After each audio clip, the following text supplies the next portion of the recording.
49ers got the big win. And now it's time to talk about some of the players that performed at the highest levels and then some that made their stock rise. We've got 49ers coming up, stepping up, making big plays. We're going to talk about all the stock up players, some of the players who really performed well in this game, all that and more in this episode of 49ers Cutback.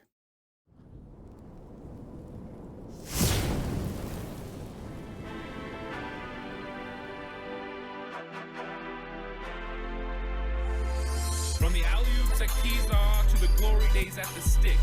From who's got it better than us to brick by brick. It's always the 49ers way. From off-season to game day. Yeah, we talk back. It's the 49ers Cutback.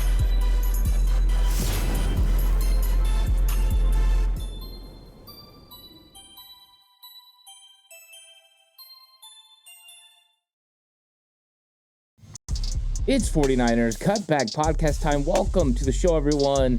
Stock up 49ers.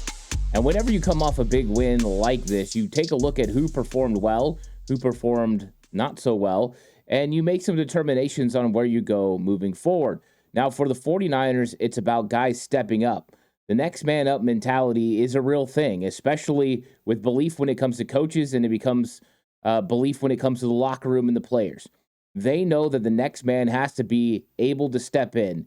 And the 49ers have plenty of guys who are part of a rotation that weren't either a part of the team last year or guys who are stepping in place of players that are injured or have moved on. And you're just having to get key contributions from these players.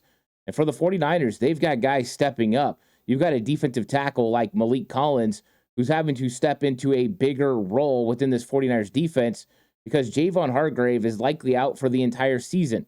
Then you look at other players. You have a rotational piece in Jordan Elliott that goes down during the game. You've got a young player like Evan Anderson now that's getting more reps. You got a guy promoted to the roster on Friday like Sam Okuwanu, and he's expected to step in and make an impact as one of your 4 rotational defensive ends, and he does. This is the name of the game, and this is how you create a culture of winning football, is having guys who are capable and ready to step in at a moment's notice. But which guys are moving their stock in the right direction? Just because you get an opportunity doesn't mean you're going to be able to play at the highest of levels or at least elevate your game to where the team needs you. And this is one of those common tales. Some guys step up and some guys step off. And I think that there's a lot of 49ers that stepped up in this game against the Patriots. And this isn't going to signal that the team is just automatically going to take off from here and these same players are going to step up and make plays. But what it does show is that they have the potential to do so. That way, when you get into other weeks, next week against Arizona, the Thursday night showdown against the Seattle Seahawks, if they can consistently play well, you know what you've got. And then when you get guys back off of IR or players who have been injured, nursing injuries, then all of a sudden you have more depth. You have more talent on your team, and your team is better off for those reps that those players got. You couple that with the 49ers playing some young players in significant roles in this game. And we're going to talk about those guys as well. All about stock up 49ers, and then about some performers. You can't really say stock up. They just played up to the expectation and got game balls and played really well. Going to go all through that in this episode. So it's going to be a fun one. Please like and subscribe to the channel. If you haven't already, I really appreciate it. If you're listening on audio platform, it's 49ers Cutback on Believe. Please give it a 5-star rating. And if you're going to bet with Bet Online. Bet Online is the world's most trusted betting platform and your number one source for everything football. Bet Online is every stat, every matchup, and even live odds and spreads to bet on during the games. You think you know your stuff? Get in on our $200,000 mega contest and pick 5 games against the spread every week for your chance at weekly prizes and a share of $200,000. When the game's over, head on over to our online casino and get in on a game of blackjack or poker or unwind with one of our over 150 slot games. Head to the website today to get in on the action.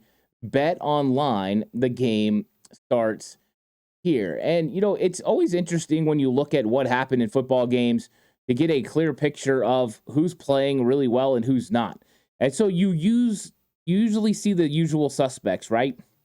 Fred Warner, George Kittle, Debo Samuel, Brock Purdy. These guys perform at the highest of levels all the time.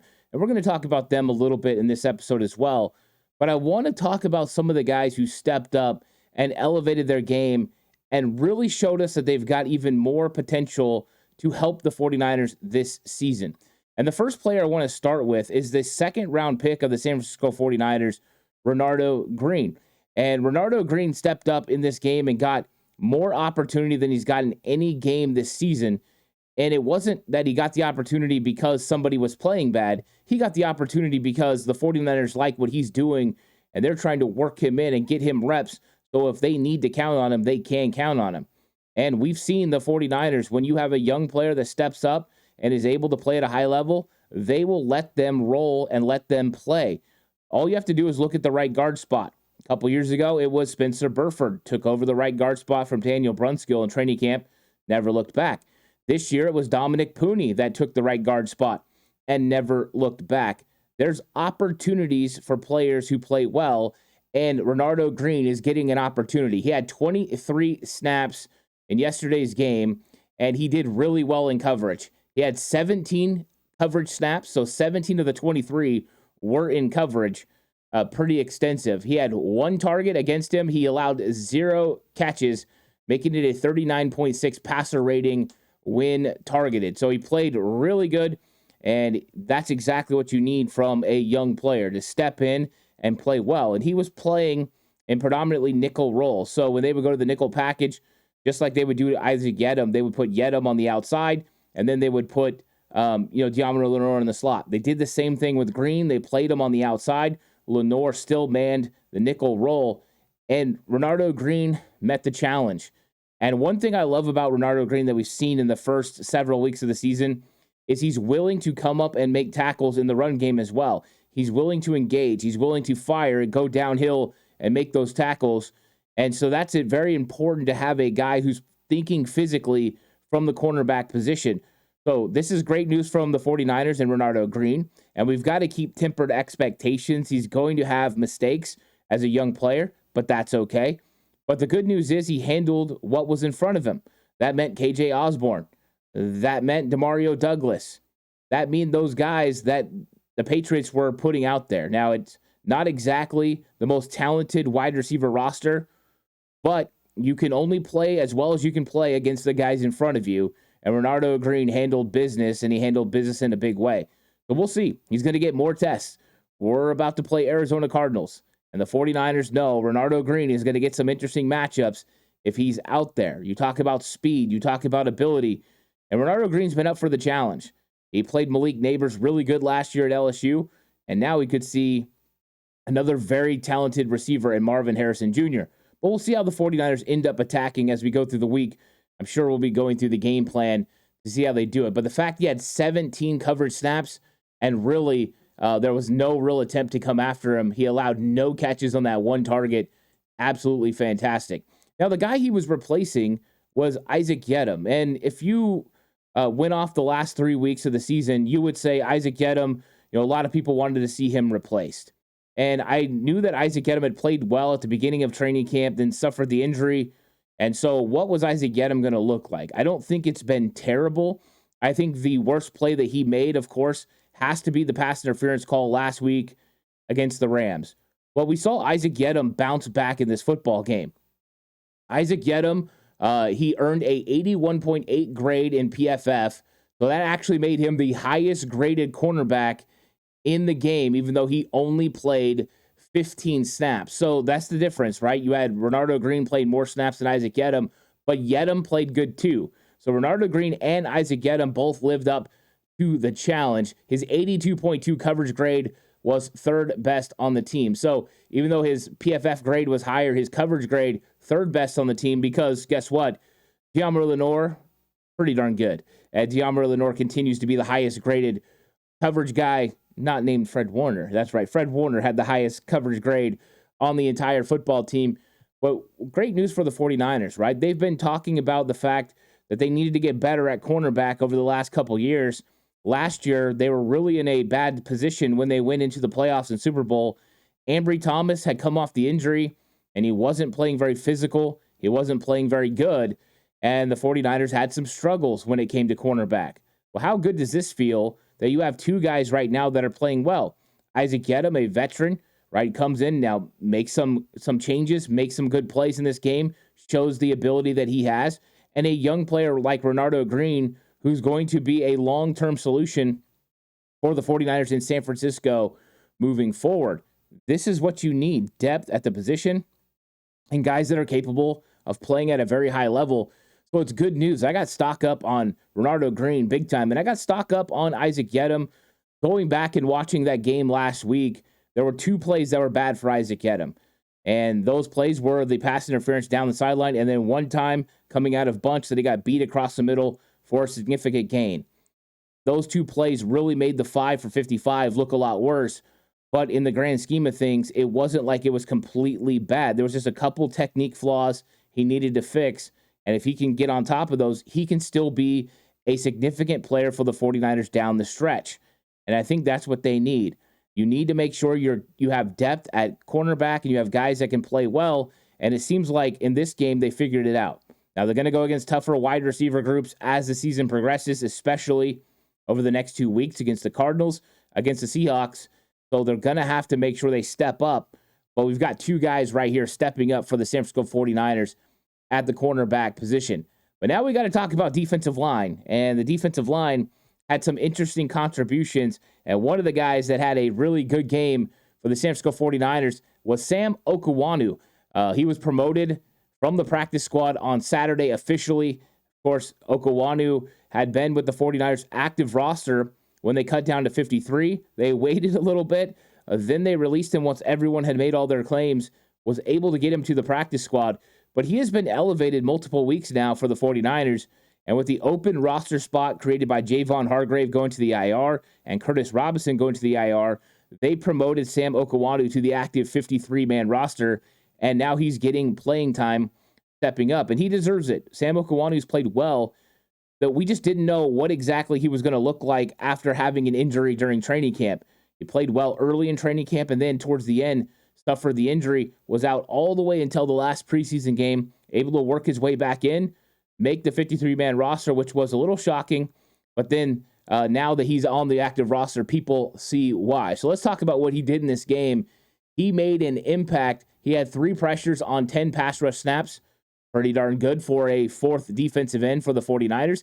He also had 2 tackles, 1 for loss, and that 1 for loss was fantastic. He was playing right defensive end, and they ran a toss play, and Ramondre Stevenson had no chance. Okuwanu flew upfield and tackled him in the backfield for a loss. Great play. Getting vertical, getting penetration. That's the attacking style defense of the 49ers, and part of the wide 9 that's supposed to stop some of those outside plays. And we know teams have had success being able to crack down those ends and get around the outside.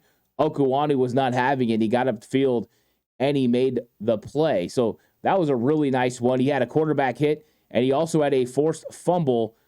And that forced fumble, I think everyone remembers, he's playing left defensive end, comes down the line, reads the run play, reaches out with his right hand, grabs Ramondre Stevenson's right wrist, and just yanks on it. The ball comes squirting out. A pivotal turnover. 49ers up 3-0, and they get the ball right there, give their offense another opportunity. Now, the 49ers were only able to capitalize with another field goal, but it just kept the momentum rolling for the 49ers. 90-plus yard drive, field goal. Sam Okuwanu creates a turnover, field goal. You keep the pressure on the Patriots. Patriots are on the road. You've got the home crowd behind you. That's what the 49ers need. You need things to keep piling up and stacking in the right direction. And momentum-wise, that was a big play from Sam Okuwanu. He only played 19 snaps, but had such a huge impact in those 19 snaps. I think the 49ers feel really good about Sam Okuwanu being a part of this defensive end rotation. And I'm not going to sit here and blow smoke up anyone's hind end and tell you Sam Okuwanu is now one of the best defensive players on the 49ers team. I'm going to tell you that they have a guy that produced pretty well in this football game and has the ability to be a part of a nice rotation for the 49ers if he can have consistency with this play. One game is not going to determine how consistent he's going to be. I will say that in his times that he's been elevated from the practice squad, he's shown flashes So that means he's probably got an opportunity with more reps to do even more. So could I see him playing a little bit more snaps? Yes, especially because last week I started saying that, hey, with the injury to Javon Hargrave, it makes sense for the 49ers to bring up Sam Okawanu to the active roster for the mere fact that you're now going to play Yetur Gross-Matos inside on obvious pass downs. The 49ers did that. Okawanu got more snaps, and I thought he produced pretty well with the snaps he got. So now he fits in the rotation. How does it go? It still goes Bosa and Leonard Floyd. They're your starters. Yetur Gross-Matos and Sam Okawanu are your base defensive ends on the second team. And then after that, when you go to obvious pass downs, there will be times Okawanu will be out there, but for the most part, it's going to be Bosa, Floyd, and Gross-Matos on the inside. So Gross-Matos is going to see an increase in snaps as he's asked to rush from the inside more predominantly, and this is the Arden Key role. This is something the 49ers brought him in for, but when you have Hargrave and then you have a guy like Malik Collins that's been rushing so well from the inside, you didn't go with it a whole lot. But now the 49ers are going to, and I expect to see an uptick in production from Gross-Matos. He was very successful rushing from the inside when he was at Carolina over the last several years. So Sam Okawanu did a very good job bringing pressure and making an impact along the defensive line. I thought he did a really good job. And also Malik Collins, I thought, played really well. And he's actually ranked as one of PFF's lowest ranked defensive players. But you can't really hide what he did from me. Watching him on film, this is a guy that was impactful. Did he always make the play? No, but he was a disruptive. He was getting Jacoby Brissett moving. He had 4 pressures from the interior defensive line. He had 1.5 sacks from the interior defensive line. And the 49ers run defense held the Patriots to 73 yards rushing the football. It was a great performance from Malik Collins. These are the times that, yes, you look at PFF, but PFF doesn't tell the entire story. That's why you can't rely on stats completely to demonstrate to you what's happening on the field. Sometimes there's things that don't show up on the stats that are more impactful than the stats themselves. And I think Malik Collins is one of those examples. Made a big-time play in this game, made big-time plays all over the place, and I really liked what Malik Collins added to this team. And you know what? This type of performance is probably going to mean he's going to see more double teams moving forward. He's going to get the Javon Hargrave treatment. But with that being said, guys like Kevin Givens and others can step up.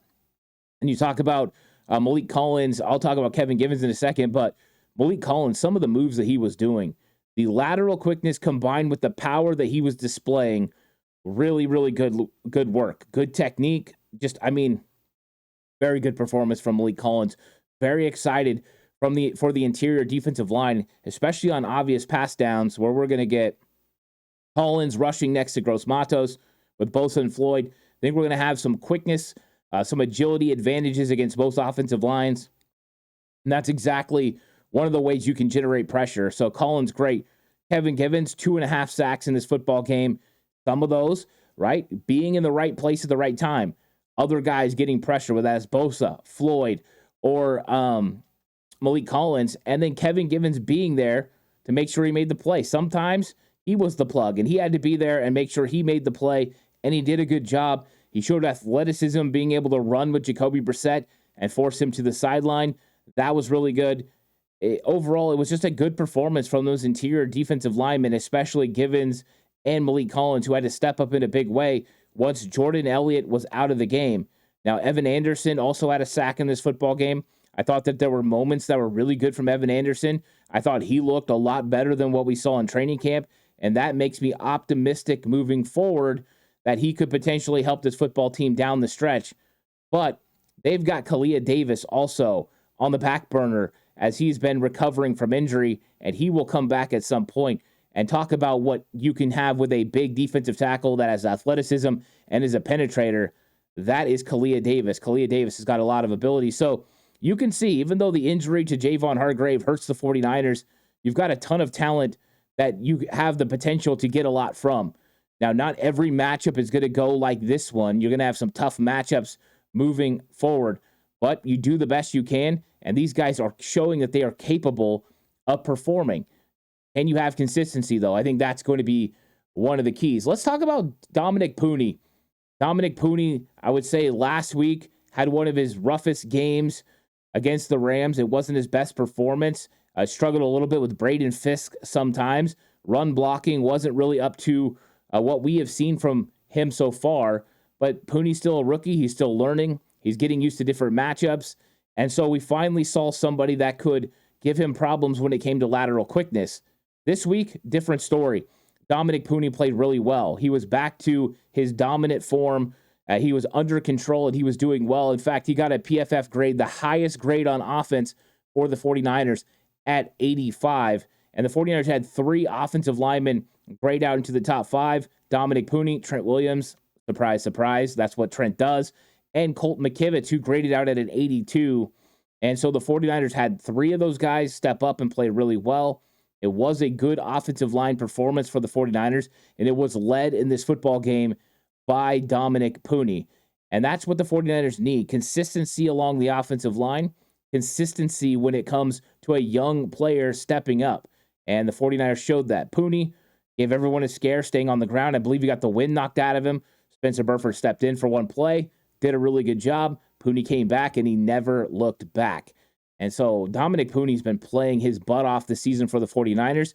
Just like we talked about with the other rookie, Renardo Green, there's going to be ups, there's going to be downs, but what we're trying to find is a level of consistency. We're not really worried about what their ceiling could be. We know both those guys have a high ceiling, but what we are is concerned about what their baseline is. Where are they going to play? Are they going to play at a high enough level? And I think Dominic Pooney is really proving that he could play at a good enough level to be a above average offensive lineman. And he has a ceiling, which we haven't seen exactly where that's at yet, to be potentially, a Pro Bowler, maybe down the road an All-Pro, depending on how he continues to develop. So Dominic Pooney is showing out for the 49ers, and that's good. Stabilizing the right side of the offensive line is exactly what they need. Question marks about right guard have permeated through the entire offseason, and I think Dominic Pooney continues to answer and make sure that that's not a issue. Now, here's one that people might not like a whole lot. I've seen tweets where people ask where this guy was. I, on the other hand, was a huge fan of what he did in this game. I don't think it was ultimately his greatest performance he's ever had, but I do think he was back on the scene and making plays and making an impact, and that is Leonard Floyd. Leonard Floyd generated 6 pressures in this game. That's second most, only to Nick Bosa. So your starting defensive ends were the guys generating the most pressure. That's how it should be. Nick Bosa had 7 pressures. Leonard Floyd had 6. Givens and Collins each had 4. So those guys making plays on the inside. Of course, Jordan Elliott started, but because of injury, wasn't able to continue. And then Sam Okuwandu had 3. But Leonard Floyd was active in this game, creating those pressures, including getting his hands on Jacoby Brissett on a couple of occasions. Now, did he get a sack? No. But sometimes that turned into either an incomplete pass or it turned into somebody else getting a sack, which is just as beneficial for your football team. It wasn't just like people ran into him for sacks or that he got chased down sacks or opportunities that way, but he was actually generating pressure and causing some problems for that Patriots offensive line. And he had a 75.1 tackling grade in this football game, which means he did a really good job tackling at the point of attack. So if you came towards Floyd, he was making the plays. And I think that sometimes gets unnoticed. That 75.1 tackling grade was second only to Fred Warner's 81.1. And of course, Fred Warner is the best tackler on the football team. The dude just is absolutely dominant at all times. But Leonard Floyd showing some of the ability to step up. And I say stock up because I think that so many people were just completely down on Leonard Floyd. Week 1, he got the sack against the Jets. I do think last week against the Rams was a tough performance for him. I don't think he got as many opportunities as he was hoping for, but we're hoping that he's going to be able to move forward. And I think in this game, he illustrated still the ability that he has as a veteran and a guy that can generate pressure off the edge. Still plays the run pretty well. So overall, it was a positive move and a positive play in the right direction for Leonard Floyd. And we'll see what happens with Gross Matos playing in the inside next to him sometimes and how that will help him when it comes to line stunts and generating some opportunities. But overall, I mean, you look at the 49ers starting defensive line, I thought they did really well.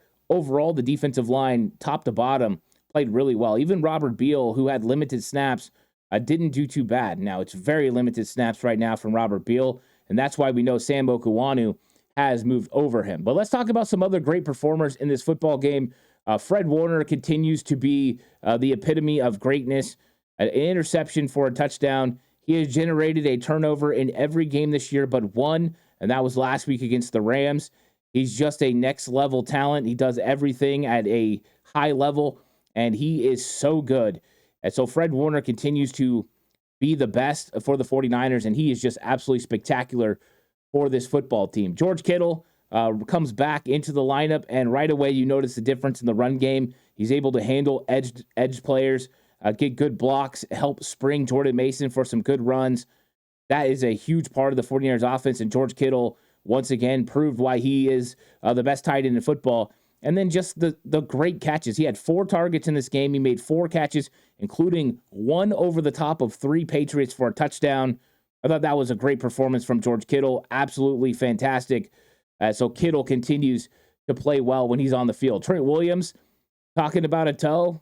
No, not a problem for Trent Williams. He's not having toe issues. He was ready to roll in this game, and he played really, really good. He's one of the top 49ers offensive guys when it comes to PFF grades. And PFF doesn't tell the whole story. But Trent Williams had 63 snaps and played a percentage of 83.9 PFF grade. That is really, really good. So Trent Williams, more back to form, as people had question marks about if he's still a top 10 tackle. Yes, he's still a top 10 tackle, and he's only going to get better as the season goes on.